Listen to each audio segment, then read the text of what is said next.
মহামান্য রাষ্ট্রপতির কাছে পদত্যাগপত্র আসার আগে আমি তো নিশ্চিত করে বলতে পারছি না যে তিনি পদত্যাগপত্র পাঠিয়েছেন। কার কাছে পাঠাবেন? মহামান্য রাষ্ট্রপতির কাছে। আমি বিষয়টা নিশ্চিত নয়, আমি যতটা জানি এখনো পৌঁছেনি। আসসালামু আলাইকুম। ওবায়দুল কাদের, আসাদুজ্জামান কালাম এরা সরাসরি খুন এবং গুম এগুলোর আদেশ দিয়েছে। রিপোর্টের মধ্যে আরো এসেছে যে এই আওয়ামী লীগের যে সহযোগী সংগঠন যারা ছাত্রলীগ, যুবলীগ,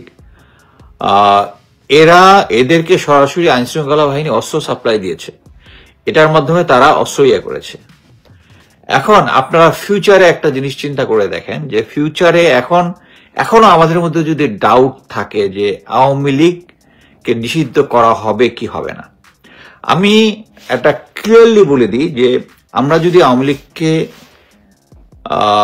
লীগকে যদি আমরা নিষিদ্ধ না করি তাহলে যেটা হবে, এই আওয়ামী লীগ যখন আওয়ামী লীগ থাকবে তখন আবার আমরা ফ্রিডম অফ স্পিচকে আপহোল্ড করবো, ফ্রিডম অফ স্পিচ। সো একজন যখন বলবে শেখ হাসিনার গুণগান গাবে, শেখ হাসিনার এই যে কাজগুলোকে বৈধতা দেওয়ার চেষ্টা করবে, তখন যে মা তার ছেলেকে হারিয়েছে, যে বাবা তার ছেলেকে, যে ছেলে তার ভাইকে হারিয়েছে, সে যদি আশেপাশে থাকে স্ট্রেট গিয়ে তো নাকের মধ্যে একটা বক্সিং মেরে দিবে। তখন আপনারা শাউট করবেন এই কি ভায়োলেশন অফ হিউম্যান রাইটস, তারপরে হচ্ছে ফ্রিডম অফ স্পিচের ভায়োলেশন। এটা হবেই। সো আপনারা আওয়ামী লীগকে যদি এই দেশে রাখেন, ফিউচারটা যেটা হবে, এবং আমি ওই ভিকটিমের পাশে গিয়ে দাঁড়াবো, আওয়ামী লীগের পাশে দাঁড়াবো না, কিন্তু একটা পোর্শন আমাদের মধ্যে যারা সুশীল দাবি করবে তারা গিয়ে ফ্রিডম অফ স্পিচের পক্ষে গিয়ে দাঁড়াবে, আমি দাঁড়াবো না। বাট এটার ক্ষেত্রে আমাদের ফিউচারের রাজনৈতিক পরিস্থিতি একটা উত্তাল হয়ে যাবে, কেউ এটা মেনে নেবে না। আমি এই জন্য সরকারকে বলবো যে আওয়ামী লীগকে নিষিদ্ধ করাটা আমাদের দেশের জন্য, আর আমরা সবাই জানি আওয়ামী লীগ থাকলে ভারতের প্রভাব আমাদের মধ্যে থাকবে, ভারত আমাদেরকে কন্ট্রোল করবে, এগুলো সবকিছু জানি, এগুলো সব বাদ। বাট এখন এই যে জাতিসংঘের মাধ্যমে যেটা প্রুফ হয়েছে, এই জিনিসটা যদি আমরা এখন এবং এটা সম্ভব কি আইনি প্রক্রিয়ার মাধ্যমে সম্ভব, একটা স্পেশাল ইনভেস্টিগেশন টিম করতে হবে, যার মধ্যে এই যে শেখ হাসিনা থেকে শুরু করে এই দেশের যত বড় বড় নেতাগুলো এবং এই যারা কর্মী থেকে শুরু করে সবাই এই গণহত্যার সাথে জড়িত ছিল, এবং এই গণহত্যাকারী একটা দলকে রাখা যাবে না। ইতিহাসের অনেক এখানে উদাহরণ আছে, নাজি পার্টি আছে, মুসলিনীর পার্টি আছে, এরা এক্সিস্ট করে না দুনিয়াতে ওই তাদের ফলের পরে। বাট এখানে আমরা যদি আওয়ামী লীগকে নিষিদ্ধ না করি, আমাদের ফিউচার খুবই খারাপ হবে, খুবই খারাপ। আমরা নিজেদের মধ্যে মারামারি করব, তখন আমরা নিজেদের মধ্যে মারামারি করব। এখন আসি আমাদের এই আয়নাঘর নিয়ে। প্রথম হচ্ছে আয়নাঘরটা, আমি আগেই কয়েকবার আমার শোতে বলেছিলাম যে আয়নাঘরের যে বেসিক্যালি বড় আয়নাঘর যেটা ছিল, ডক্টর ইউনূস ঠিকই বলেছেন যে এটা 700 থেকে 800 মতো আয়নাঘর আছে সারা জুড়ে। ওনারা মাত্র 3টা দেখেছেন, এর মধ্যে প্রধানটা হচ্ছে জয়েন্ট ইন্টারকেশন সেল, যেটা হচ্ছে কচুক্ষেতে, এবং সেটার যত নথিপত্র আছে, যত নথি আছে, যত ভিতরে যে কনস্ট্রাকশন আছে, সবগুলো করেছে কে? এখন আমরা সবাই 2009 থেকে যত ডিজিএফআই আছে, ডিজিএফআই ছড়িয়ে করি, বাট এটা লেফটেন্যান্ট জেনারেল ফয়েজেরটা দিতে হবে। Lieutenant general Faiz is the man, যে আমি একদম ইনসাইড স্টোরি বলতেছি, ফ্রম হর্সেস মাউথ। জেনারেল ওয়াকারের নির্দেশ অনুযায়ী মেজর জেনারেল ফয়েজ, বর্তমানে লেফটেন্যান্ট জেনারেল, এই যে জয়েন্ট ইন্টারোগেশন সেল, যেটা আয়নাঘরের সমস্ত নথিপত্র সব পুড়িয়ে দিয়েছে, এবং ওই জায়গাটা পুরো রিমডেল করেছে, এবং আপনারা যেটা দেখেছেন সেটা হচ্ছে রিমডেল। আরেকটা জিনিস হচ্ছে, আমি খুব অবাক হয়েছি যে আয়নাঘরকে আমরা চিনেছি যার মাধ্যমে, লেফটেন্যান্ট কর্নেল হাসিন স্যার, এবং আপনারা যদি মনে থাকেন 5ই আগস্ট এই বিপ্লবের পরে brigadier general Hasan Nasir sir, Hasin sir এবং পুরো ভিকটিম ফ্যামিলি নিয়ে তারা পেভমেন্টের উপরে ফিজিক্যালি বসে আন্দোলন করে জেনারেল কি বলে আজমি স্যার সহ অন্যান্য যারা গুম খুনে যারা আয়না ঘড়ি ছিল তাদেরকে ওনারা রক্ষা করেছেন।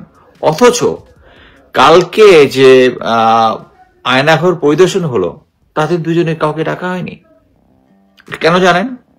আমি অ্যাকচুয়ালি এই মানে আজকে আরো আগে আসতাম, এই জিনিসটা ইনভেস্টিগেট করতে দেরি হয়ে গেল। সেটা হচ্ছে because of general Waker, clear, loud and clear, because of general Waker.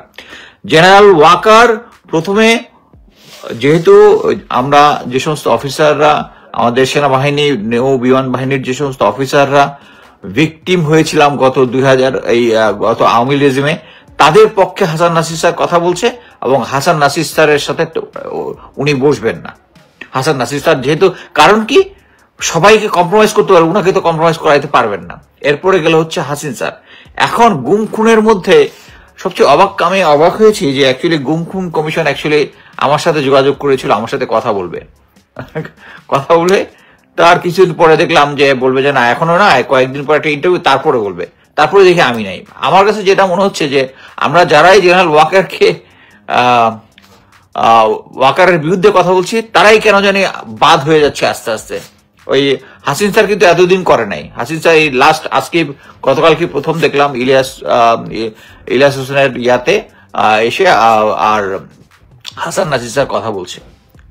এবং এই সব কিছুর পিছনে আপনারা যারা হিরো বলতেছেন, একটা জিনিস মনে রাখবেন যে এই 5 তারিখে আগ পর্যন্ত যারা এই জালিম গভর্নমেন্টের পক্ষে গুলি করেছে আপনাদের, ওয়াকার হচ্ছে তাদের মধ্যে একজন।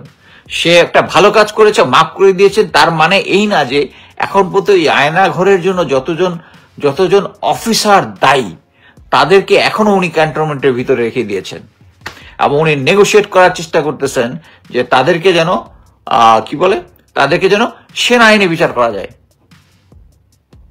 How ridiculous it is. এবং স্টিল উনি চেষ্টা করতেছেন এই ফ্যাসিস্টকে আনার জন্য।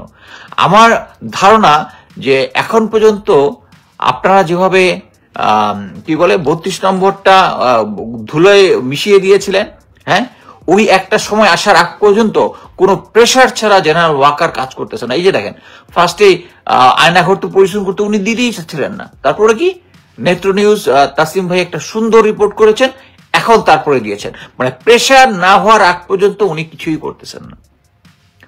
সো আমি প্রফেসর ইউনুস স্যারকে বলবো, আপনি যতই কাজ করেন, আপনি যদি জেনারেল ওয়াকারকে না সহাইতে পারেন, আপনাদের সমস্ত জায়গায় কিন্তু কম্প্রোমাইজড। যেহেতু তারা এখনো, আপনারা তাকে মনে করতেছেন যে একটা মাইডি, আর পুরো সেনাবাহিনী জেনারেল ওয়াকারের সাথে নাই। গ্যারান্টি, আই গিভ গ্যারান্টি, পুরো সেনাবাহিনী জেনারেল ওয়াকার এগেনস্টে নাই।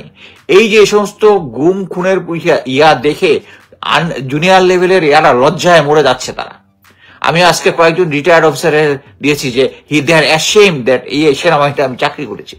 দে আর অ্যাশেমড অফ, যারা সার্ভিং অফিসার আছে তারা এখন অ্যাশেমড তাদের সিনিয়র লিডারশিপের জন্য, এবং তাদের জন্যই আজকে সেনাবাহিনীর এই অবস্থা। সো আমি প্রফেসর ইউনুসকে বলবো, আপনি জেনারেল ওয়াকারকে সরান। আপনি বলতে পারেন যে এরপরে যে আসবে সেই হয়তোবা সেই আওয়ামী লীগ আমলের জেনারেল হবে, বাট তারপরেও এটাতে একটা মেসেজ যাবে, জেনারেল ওয়াকারকে সরানোর পরে যে নেক্সট যে আসবে সে ঠিক মতো কাজ করবে, সে আপনি যেটা বলবেন আপনার ইয়ে করবে। এখন তো আপনার কোনো কন্ট্রোল নাই, সিম্পলি আপনার কোনো কন্ট্রোল নাই, আপনার গোয়েন্দা সংস্থাগুলোর উপর কোনো কন্ট্রোল নাই। এখনো তারা ইয়ে করতেছে। এখনো আমি আজকে দেখলাম যে প্রথম আলো ইংলিশে বলতেছে যে জাতিসংঘ নাকি বলেছে যে ইন্টিম গভর্নমেন্টের সময়ও হিউম্যান রাইটস ভায়োলেশন হয়েছে।